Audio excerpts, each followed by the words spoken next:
Namaste and a very warm welcome to all of you. This is Sai and thanks for tuning back into this new segment of Seren Studios where we meet new people who are shaping culture, breaking barriers and bringing something new into this world. Today's conversation will lie a really close part to my heart because we are going to discuss about something which is shaping the society and the future of our country, our children, their educational policies and their rights. And to guide us through all this, we have a really special guest joining us today. She is a scholar, a teacher and a researcher, not just indulging in theory and books but also going out and impacting people with those. She has a PhD in laws, multiple degrees and tons of research work. She has also indulged herself with the discussions for child rights and educational policies. Also the recent 2020 National Education Policy. I am blessed and honored to invite her onto this podcast. I warmly welcome Dr. Ananya Bibave ma'am here with us today. Hello ma'am, how have you been keeping yourself with? Thank you very much for calling me, and it will be my pleasure to interact with you. Yes, thank you so much. So we will start off light and just getting to know about what you exactly do. Can you tell something a little about what you do as a profession and why did you choose to do law and specifically every study and your research in that field? I don't want to keep it very long. I had not decided what should be my profession till I was in my 10th. It was only once when my sister told me that I'm really good at arguing, and then she told me that why don't you pursue your career in law? Interest in the nuances and the niceties of the enactments which are there or the judgments which are there. And it is through that finally I realized that this actually is a good profession for me. This should be my career path. And I'm really happy to tell you that even before I completed and I received my degree certificate, I was already employed as a faculty because I cleared my qualifying examination during my master's degree program itself. So I have been there since past more than 18 years now.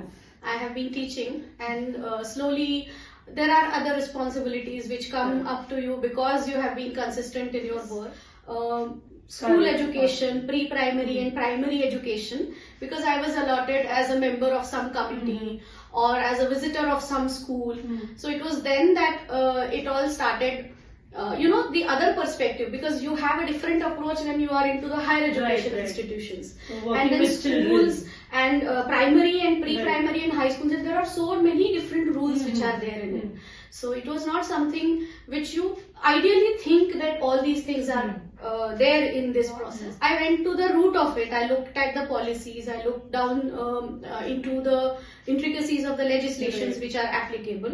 And then I started getting interested in it, and hopefully something more I felt could be achieved by that. This is an absolute journey that you have explained to us, and there are not a lot of people who have achieved something like that. So some 18 years in teaching profession, and now you're working in all sorts of educations. You have already worked in higher education, and now you have explained pre-primary and stuff. That is amazing. So I just would like to pinpoint to the primary and the younger generation of the society, the education. So I want to start something very basic and human, that when we talk about child rights, there are not a lot of people who are known to that subject. They just know that there are few rights for the children. They are not taken seriously, or not a lot of people have talked about it. Would you like to throw some light about how a layman or the people who might be watching, the general public, would like to understand by the word or term child rights? Yeah, that's a very interesting question. Basically, if you look at it from the point of view of law, we call human rights as the basic rights which are there available to every person, every human being. But then they are subcategorized into the rights of people who are underprivileged and the rights of people who are in a special case scenario. So when we talk about children, their age and their understanding about the society makes them a little underprivileged. The basic right which is there to every human being is the right to life and personal liberty. Right. But the right to life in itself, it is a very open-ended right. There are so many other rights which are involved in this basic right to life. When we talk about right to life, the life should be meaningful. Right. And for the life to be meaningful, you should understand what life is. Correct. And that cannot be achieved without education. If you don't talk about education as one of the most important right, all the other rights can be known to a person. Correct. Only when they are Educated, exactly. So to know other rights, you must know education yourself. So that marks the first step and the most important right. Yes, and that is why the National Education Policy, which was, the earlier National Education Policy was in 1986, and it is only after nearly 40 years that the new National Education Policy, which was earlier when it was being framed called as a new education policy, now it is called as a National Education Policy of 2020, and we are 5 years down the line in that process. And we are still waiting for the actual implementation at various aspects of it. I would like to come to that point only. You have been on the discussions and the panels for curating and like having this whole national education policy work out. So how was the experience? You might have like met a lot of people through that process. What were their views for how is child education and the education in total as a system trying to make a change in India, and like how has been the process? What are your opinions on that? National education policy was a very big thought process, which was a very comprehensive kind of a set of rules which need to be drafted. And then there was a discussion about what all can be incorporated, and then subsequently the policy actually came into effect. It saw the light of the day, as they say. So that, I feel, is one of the factors because of which it is getting a little late in the implementation process. The second factor, ironically, is federalism. Okay. So the policy was created at the national level, but because education is in the concurrent list of the constitution, the schedule 7, implementation of these policies or rules or laws needs to be done at the state level.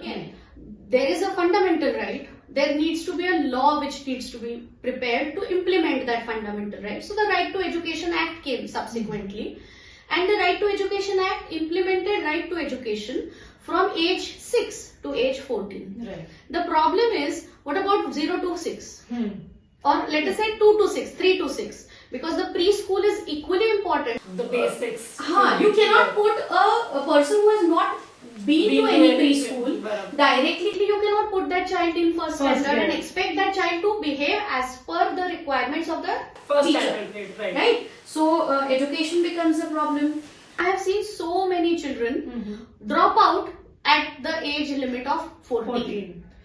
So they are 8th fail. 8th pass, but they never give the 9th standard, because 8th is the age limit of 14 years. And coming to the latter part of it, if you were able to like control the education system or maybe imply changes and which would actually be implemented, if you had that power, what would be the one thing you would like to make a change in the system on any sort of thing? What you would like to do? The first thing I would love to do is employ more teachers. Okay, then there is a lack of. There is a major lack of, and you said it rightly, good quality teachers is what matters. People who have this drive of teaching students, not just because it is a government job or not just because it is a paying job, but because you really like to teach.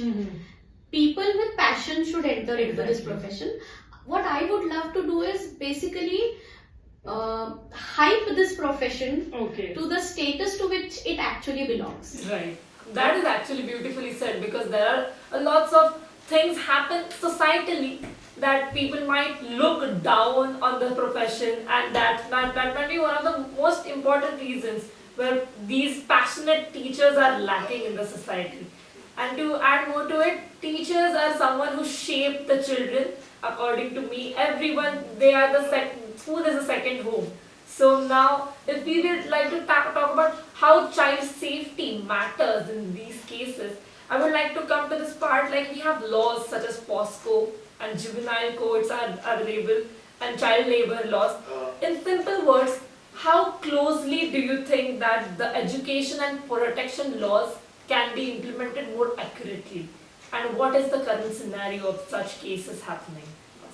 Okay, that's a very important aspect of Right. Safety of children in education. There have been a few cases of late, which unless and until something happens which is directly connected to us or which is around The vicinity around area. the vicinity, it doesn't get impacted that much. But there are laws. Right. Okay, but as a person who has been in this profession for a pretty long time, I know that there is a possibility of misuse of laws also, Absolutely, that's a and it becomes really difficult to keep track, because police verification needs to be done every 6 months. exactly. But that And actually then is not the case. whole process of police verification, let me tell you, is really very taxing. Right. It requires a lot of time. It requires that you should be there in the police station personally, and the person who is going to record everything might be appointed for some other work or might be doing some other duty. Correct. So that person is not available, and therefore it extends. And if I am not doing anything wrong, it is just very, very irritating for me to go and sit there just for the sake of getting that one certificate. Exactly. It is about their quantity. Quantity, okay. That So is also a problem. like the teachers, Right. more teachers to be employed. I feel that more policemen should also, and that too at the ground level. Okay. I'm not talking about higher officials at Correct, all. correct. I'm talking about, because these people who take these records Right. are not higher officials. So more groundwork police officers we need to have more to connect all the things which should work efficiently. Coming to the latter part of it, we talked about how child education in the primary level and the safety of children. Now talking about safety, there is also another part to it, which is the child labor. Yeah. So we often tend to look at the people and their restaurants or any sort of shop. They have children of our age or even smaller, like 65-year-olds just working. But they tend to say that they are their kids, so it's okay for them to work instead of going to school because it's their child. What do you think about this? Is this an answer which can be accepted, or how does this all can have a difference in the education policy? Okay. So I think that there are two ways in which I can answer this Right. question. As per the law of the land, which is there right now, and then as per what I think. So Correct. I'll start with what is the law. Correct. So the labor law tells that a child below 18 years of age is treated as a child, and that there should be no children involved in certain heavy works. Okay, there is a list which is provided, Okay. which is allowed for children to work, which is light work, in which there can also be a child who is doing some work in a restaurant Okay. or something of that sort, but it cannot be a full-time job. It can be a part-time job for 2 to 3 hours, but there is a mandatory requirement that every child should be going to school till the age of 14. Right. It is for these purposes that policies like the midday meal Right, and other such policies have been implemented. If you ask me, I do belong from the education sector, but I feel that just because a child knows how to read and write does not mean he's going to do Something related to some exactly education. to this modern education Correct, which is there. It may be possible that they might take up skill-based activities, which is again one more thing which is promoted in the national education policy. Definitely. So that may also be there, but for that too, they require certain training. So what I believe is this training, certain basic amount of information and knowledge of all the basic aspects, and I think certain basic laws of the land Right.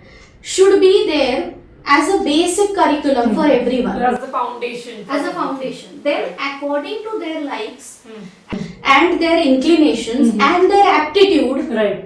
then they can pursue other skills. Then they can think about what they want to do personally. Definitely. And it is not, you cannot put everything into that age limit bar, age limit criteria. Right. Certain people are more inclined towards doing things or towards achieving something at a younger age. Certain people even beyond 30 feel that Correct. I'm still a child. It might be the right. case. So you cannot parameterize everything. Exactly. What we can do is we can just give a general framework. Right. And if the child is happy in doing whatever he is doing, and if the child can achieve a certain standard of living by pursuing whatever he is happy in doing, Exactly. and every parent has this ambition that my child should be the best in that field in which they enter. It should be exactly. Yes, sir. Definitely. We know a lot of people who have been in the situations, but now as we have been having this wonderful and insightful conversation, I would like to just add a kind of, as we are nearing the end, I want to ask you, what would be the one message you want to give to parents, to teachers, and the general public who is right now watching this podcast? That what would you say about protecting child's rights and giving them education they deserve? What can be the conclusion, like closure message to these people who are watching? Parents, teacher, or any panel makers, anything. Yes. So this will be my personal view. Yes. Don't take it as something which is, don't look at my baggage. It is my personal view. What I feel is every parent should open all the cards in front of the children, and the children should be mature enough to understand these different opportunities or these different pros and cons of various opportunities which they have. And then the children should make informed decisions about their own progress. They should understand what is progress, and they should understand what is a rat race, and whether they want to have a full-fledged life which is having all aspects covered, or they want to be a part of the rat race. So it should be open to them to decide. But for them to realize what is correct and wrong, there should be certain things that should be in the process of their education taught to them. Right. This has been a wonderful and very, very insightful as well as informative podcast. I hope you enjoyed being on this channel and being on this podcast with me. Thank you so much, ma'am, for giving your most important time on such a short notice. It couldn't have been possible without this. And to conclude, I would like to say to the audience that child education and rights, they all start with awareness, empathy, and responsibility. So again, thank you so much, ma'am, for tuning in. It was my pleasure. Thank you so much, guys. See you in the next week, next podcast. This was Seven Studios and Sai. Thank you so much.